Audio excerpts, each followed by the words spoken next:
Suppose हमें practice के लिए या किसी भी पर्पस के लिए हमें सैम्पल के तौर पे कुछ पैराग्राफ चाहिए, तो हम यहाँ पे सिंपल सा एक फार्मूला टाइप करेंगे जिसकी मदद से ऑटोमेटिकली कुछ पैराग्राफ जो हैं वो आ जाएंगे।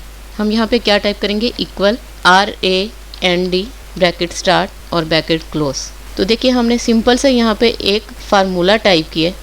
हम यहाँ से इसकी स्पेस थोड़ी सी कम कर देते हैं। अच्छा, ये हमने फार्मूला टाइप कर लिया। अब हम यहाँ पे एंटर प्रेस करेंगे तो देखिए ऑटोमेटिकली यहाँ पे कुछ पैराग्राफ आ गए। अच्छा, ये तो ऑटोमेटिकली आ गए। अगर आप अपनी मर्जी से देना चाहते हैं कि इतने जो हैं वो पैराग्राफ हों और हर पैराग्राफ के इतने सेंटेंसेस हों, तो फिर हम क्या करेंगे, अगेन हम इस पे गए, इस फार्मूले में ब्रैकेट के अंदर, और यहाँ पे हम देंगे कि हमारे जो पैराग्राफ हैं वो अपनी मर्ज़ी से कोई भी नंबर टाइप कर दें। जैसे मैं यहाँ पे 3 पैराग्राफ लेना चाह रही हूँ और कोमा, उसके बाद हम देंगे सेंटेंसेस कितने हो, तो सेंटेंसेस हम यहाँ पे दे देते हैं 4 दे देते हैं, मतलब 3 पैराग्राफ और 4 सेंटेंसेस हों हर पैराग्राफ के। ये करके फिर हम एंटर प्रेस कर देंगे। तो अब देखिए 3 पैराग्राफ आ गए और हर पैराग्राफ के 4 सेंटेंसेस आ गए।